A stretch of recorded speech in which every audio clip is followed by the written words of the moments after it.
Hi, welcome back. This is the tutorial on how to use Google Classroom.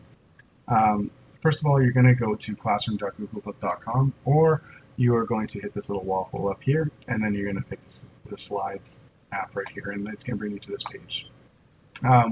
If you're using Little Sis, it will automatically populate your kids into a Google Class, but in this tutorial, I'm not going to be doing that. I'm going to be hitting this little plus icon up here and creating a class. You're going to get a little flyout menu right here where you're going to put the information. So I'm going to put social 10-1, section block 2, and then subject social studies.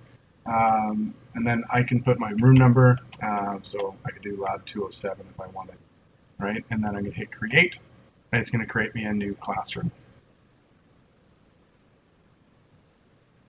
It's going to take a little bit of time as it creates it. This is going to populate a Google folder in your Google Drive as well. Everything that you share in this and kids share with you will be in that folder for you to access easily. This is our front page right here. This is the stream page. Everything gets posted. It's going to be posted in order like a timeline on the stream page. I'll show you how to organize your Google Classroom so everything is easy to find for kids as well as for you so you're not endlessly scrolling. First thing right here, you're going to see our information right here. If you are in a traditional class and you don't know their emails, you can get them to join by this class code. If you put expand, you get a bit bigger text for them to find, or if you have a really big class and it's hard to read at the back, you can actually full screen this, and then everybody can see it, and it makes it a lot more accessible. You can update your theme on Google Classroom as well. I just usually use the default ones, so I'm going to go English History, and then pick the compass, and then I'm going to select class theme. Okay, so that changes the theme of our class. We got a little compass right there. It'll show an upcoming work when stuff is due, and then if we want to, we can put an assignment here. So no school today or this week. See you online on Monday, right? So there's our announcement. I can add a file if I wanted. So if I want to put a YouTube video, I can search on YouTube what I want to put in there and say, so I'm just going to search cat video. Oh, baby cats, those are cute. Let's move my ugly face here. And then I'm going to hit add. And then I can either post this right away. I'm going to move me again. I can either post this right away, or I can hit this little down arrow and hit schedule. And so I can schedule this for, say, tomorrow at 8 a.m. I'm not going to schedule it. I'm just going to post this. Okay? And that shows up on our timeline. Next little thing that we can go through is this Classwork tab. This is where all your assignments and projects and materials are going to be organized, and I'm going to show you how to properly organize, at least in my mind, how to properly organize them. Every assignment is going to populate a due date on each kid's Google Calendar as well as yours, and say when things are due, so you can keep track of time and how they keep track of time and when assignments are done, as well as you can access the class drive folder. There's a create tab right here, and then there's a bunch of different tools that you can play around with. I'll show you assignment, and I'm going to talk a little bit about quiz assignment. I'll talk about quiz questions and materials. But in the first part, we're going to just hit a topic, right? This is how I organize my units. So I'm going to do create all my units for social 10-1. So historical globalization. I'm going to create a new one. Topic, Unit 2, economic globalization. Don't worry about the order right now. I'll show you how to reorder that.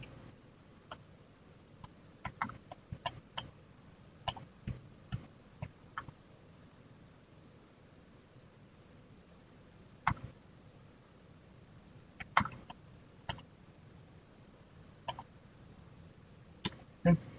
So these are all in the order that I created them. It doesn't matter what order you move them, you create them in. You can reorder them any way that you like it. So now that was quite easy. Now I could do this. So I could do this so it's a move down That's a pretty slow way of doing it, so I like to do the click and drag. I'm going to show you how to create an assignment. So you create assignment, definitions, assignment. I can put a brief description here. And then I can either add from Google Drive a link or file or YouTube, or I can even create an assignment there. So this will create a blank Google Doc that I could then go in and create the assignment for if I wanted to. I'll let you play around with the Google Suite and different tools. I'm not going to make this a Google Suite tutorial, just a Google Classroom. After you create this over here, you can move over to the right-hand side here. You can choose the classes you want to assign this to. You can choose the students you want to assign it to. You can change the amount of points, or you can make it ungraded. You can put a due date, so if I said this is due tomorrow, anytime tomorrow they can add it. If it's 11:59, then they have to hand it in by 11:59, or else it'll mark late. And then I can organize it by topic. Okay. I can put a rubric on this, and I can create a rubric if I wanted to, right in this little window. And then I can put my criterions here, so I can say, call this 4, excellent, excellent, A, I'm not going to do that. And then I can add a new one, 3, proficient, 2, satisfactory, and then 1, 1 would be unsatisfactory, and then you could do 0, insufficient. Okay. I could add a criteria if I want. I'm not going to. You can hit save, use scoring, right? Errors. Completion. Okay, and then hit save. So now I have a rubric. With Google Classroom, you can actually get it to test originality. So what's happening here is when you turn on originality reports, you and your students are able to check for authenticity. So if they were plagiarizing work, they can tell, you can tell. It'll search it against other web pages and books to see if they copied and plagiarized. You have that for 3 assignments. So if you have like a written assignment, say or something like that, that's probably something you can turn on. You can schedule this for a different day, or you can just hit assign. I'm just going to hit assign, and you'll see on the classwork it's now organized under historical globalization. And so on this left-hand side, you have the different topics. If I just want to look at historical globalization, I can look at just that assignment. When you click the assignment, it'll bring you to student work, and it'll show you who has handed it in and who has not. If they hit create assignment, if they created an assignment from it, hit create to Google Doc, it'll automatically be there. So I would recommend for kids that they automatically do that, rather than adding a Google Doc from their drive, because then you can't see it if they don't hand it in. You go back to all topics. Okay. People, this is where you can add co-teachers. You just type in their email. Or you could add students. Again, type in their email, and you can add them. I'm going to show you a really powerful, really good tool to use, and I highly recommend it. Go to this little gear icon. You're going to change who can post and comment. So I would always only do only teachers can post or comment. Guardian summaries, or students can only comment, they can't post. That's fine, and if they abuse that, then you can turn off their commenting. I never show deleted items. If they're guardians, you can put their guardian's email in there, and then they get a summary every week of what their kid did or didn't do. Grade calculation, I don't put my grades. I don't really care about Google Classroom and having my grades. I just usually keep it.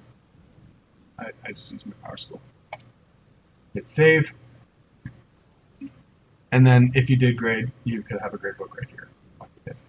So that is Google Classroom. I hope this was helpful for you, and I will see you again.